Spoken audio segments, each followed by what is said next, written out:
What if God heard your most desperate prayer and chose to wait? What if he heard your plea, saw your pain, and deliberately stood still? In the quiet village of Bethany lived Lazarus, a man not just known to Jesus but deeply, intimately loved. His sisters, Mary and Martha, also held a special place in the Savior's heart. Then sickness struck. A creeping, relentless fever took hold of Lazarus. Fear gripped the sisters' hearts as his strength faded. His breath grew shallow. Desperation filled their home like a suffocating shroud. They sent an urgent message to Jesus, "Lord, behold, he whom you love is sick." Their expectation was clear. Jesus would drop everything, his compassion surely compelling him to rush to his friend's side, to heal him with a word, a touch.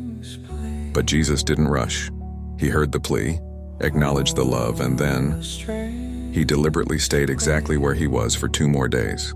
Confusion turned to bewilderment, then to a crushing disappointment. Why the delay? Did he not care? Did he not hear? By the time Jesus finally announced his intention to return, it was too late. Lazarus had died. 4 long, agonizing days had passed since his burial. The stone was rolled over the tomb, sealing not just a body but the sisters' hopes and dreams beneath its impossible weight. Grief turned to bitter sorrow. Questions of faith echoed in the empty spaces of their hearts. "Lord, if you had been here, my brother would not have died." Then Jesus arrived. Martha met him first, her words a blend of faith and pain. Mary, weeping at his feet, echoed her sister's lament. Jesus saw their tears, felt the crushing weight of their sorrow. He was deeply moved, troubled in spirit. And then the King of Glory, the Son of God, wept. He wept with them, not for lack of power, but for the profound human pain he shared. They led him to the tomb, a cave with a stone rolled against it. "Take away the stone," Jesus commanded. Martha, practical and grieving, protested, "Lord, by this time there will be a stench, for he has been dead 4 days." But Jesus looked at her, his eyes full of authority and a love that transcended death itself. He stood before the silent, echoing tomb. The air grew thick with anticipation. The mourners watched, their breath held captive by the impossible silence. What would he do? What could he do now? 4 days, 4 long days.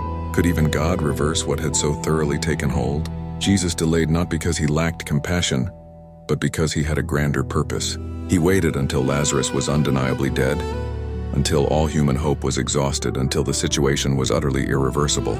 His delay was a strategic pause designed to reveal not just healing, but the ultimate power of God. It was to show that God's timing, though often painful and perplexing to us, is always perfect, always set to maximize his glory. This wasn't just a healing, this was a resurrection. This was Jesus demonstrating his authority over death itself, proclaiming himself as the resurrection and the life. He allowed the ultimate challenge so he could provide the ultimate victory. So what profound truths can we draw from this extraordinary encounter? First, God's delays are not denials.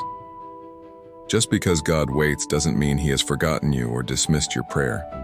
His delays often set the stage for a greater display of his power. Second, Jesus is deeply moved by human pain. He didn't just observe, he entered into their grief, his heart breaking with theirs. He understands your sorrow. Third, faith must survive disappointment. Mary and Martha's faith was tested, even wounded. Yet they stayed near Jesus. True faith endures even when hope seems buried. And finally, resurrection power works when hope feels buried. When your situation seems irreversible, when the stone is sealed and the stench of decay fills the air, Jesus still has the power to call forth life. Perhaps you are in a waiting season right now, praying for a breakthrough that seems to be delayed. Maybe you're wrestling with prayers that feel utterly unanswered, staring at a situation that seems too late, beyond repair. Or perhaps you're navigating the crushing weight of loss, grief, or deep disappointment, questioning if faith can truly survive such heartache. This story is for you. It's a powerful reminder that with Jesus, it's never too late. He specializes in impossible situations. His compassion for your pain is real and his power is limitless. Don't give up hope. Trust in his timing, even when it's hard. If this story has touched your heart, let us know in the comments below. What is one faith declaration you are holding on to today? Share this message with someone who is waiting on God, someone who needs to hear that his delays are not denials.